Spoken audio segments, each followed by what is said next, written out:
Nessa semana, a Parashá da Torá, Mishpatim, nos remete a Leshatef Peulah. Em hebraico, algo como agir em parceria, colaborar. Essa noção nos remete à ética dos nossos antepassados, aos Pirkei Avot. Rabbi Tarfon costumava dizer: não cabe a você terminar a obra, mas você também não está livre para desistir dela. Nessa mesma época, há 3 anos, eu chegava aqui a Betel. Justamente em Shabbat Mishpatim, foi meu primeiro Shabbat. São 3 anos que correspondem a aproximadamente 3,3% da história da nossa congregação. Segundo o Museu Judaico, a Betel passou a funcionar regularmente em 1932, há 90 anos.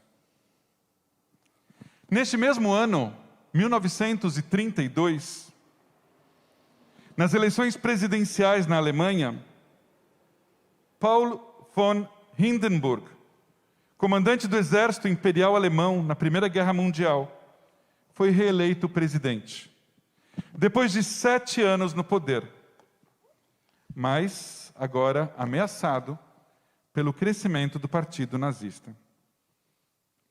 Hitler tornou-se seu chanceler, supostamente para evitar um mal maior, o avanço do comunismo.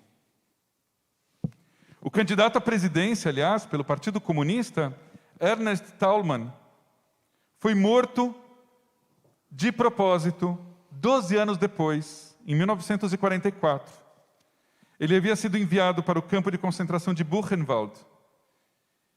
E a ordem pessoal de Hitler foi que ele fosse baleado. As forças nazistas, no entanto, divulgaram que Thälmann foi morto em um ataque à bomba dos aliados no dia 23 de agosto de 1944. Era uma notícia falsa, o que hoje chamamos de fake news. Em 1932, a Betel dava seus primeiros passos pelo caminho da Torá. Em 1932, na Europa, o nazifascismo ia no sentido contrário. Na Parashat Mishpatim, Moisés transmite a Israel as normas de que matar, sequestrar, ferir ou insultar o pai ou a mãe de alguém certamente levariam à pena de morte. Os nazistas mataram, sequestraram, feriram, insultaram nossos pais e nossas mães. A Torá ensina que se uma mulher grávida for ferida, deve-se pagar uma indenização pelo dano causado. Mas, na Alemanha nazista, mulheres grávidas, como a judia Olga Benário Prestes, foram feridas e mortas. A Torá ensina que não devemos oprimir os estrangeiros.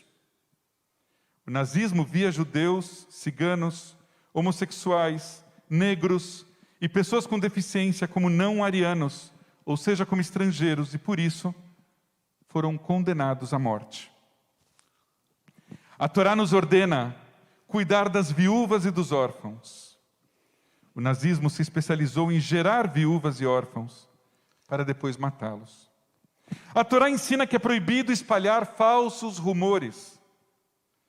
O nazismo, naquela época, e seus filhotes hoje em dia, exerceram e exercem o negacionismo. Segundo eles, o nazismo nunca matou, nem sequestrou, não oprimiu nem insultou. A Torá ensina: não dê as mãos para o culpado, para agir como testemunha maliciosa. Não se alinhe com a maioria para fazer o mal. Isso está, como todas as outras citações, na Parashá dessa semana. Os colaboracionistas deram as mãos aos nazistas como testemunhas maliciosas e se alinharam a eles para fazer o mal, a fim de evitar uma suposta conspiração mundial judaica, ou uma ameaça comunista, ou os dois juntos. Dia 27 de janeiro, foi o Dia Internacional em Memória das Vítimas do Holocausto. Ontem. Como judeus e judias, afirmamos que Kol Israel arevim zé bazé. Todos os judeus são responsáveis uns pelos outros e umas pelas outras. E à luz da memória da Shoah, dizemos, we'll remember, nós nos lembramos. Nós dizemos, não esqueceremos. Mas o que fazemos para impedir que o que aconteceu não voltará a acontecer? O que fazemos para guardar os mishpatim, as normas da Torá? Fazemos muito. Talvez possamos fazer mais. No dia 1º de junho de 1942, quando a Betel completava 10 anos de vida, um jornal subterrâneo de Varsóvia, na Polônia, a Brigada da Liberdade, publicava que dezenas de milhares de judeus em Chelmno haviam sido mortos, sufocados com gás nas vans em que haviam sido colocados, em um campo de extermínio operado pelos nazistas na Polônia. Esta foi a primeira vez que o genocídio de judeus, cerca de 1.000 por dia, com um sistema ainda pouco eficiente, era tornado público. Agora, em 2022, 80 anos depois, a antropóloga Adriana Dias, que se dedica a pesquisar o neonazismo no Brasil, mostrou que existem aqui pelo menos 530 núcleos extremistas, que podem chegar a 10.000 pessoas da extrema-direita, fora seus apoiadores mais moderados.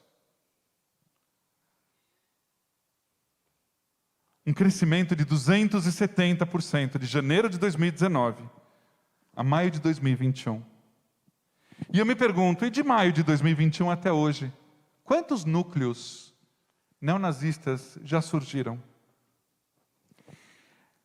Senhoras e senhores, amigos e amigas da Betel, membros da comunidade judaica, simpatizantes do povo judeu, é cada vez mais necessário estudarmos as pré-condições que levaram à Shoah.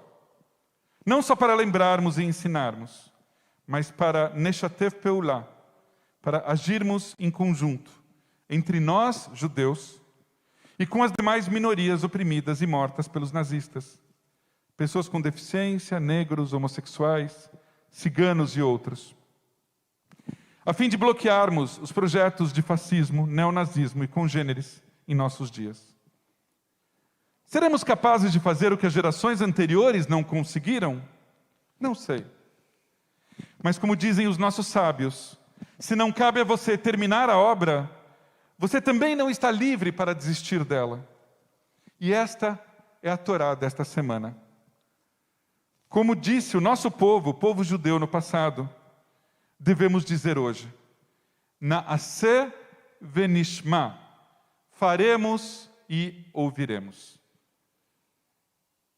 Em memória de 6 milhões de judeus assassinados na Shoah, Yezichram Baruch, que as suas memórias sejam motivo de bênçãos para todos nós.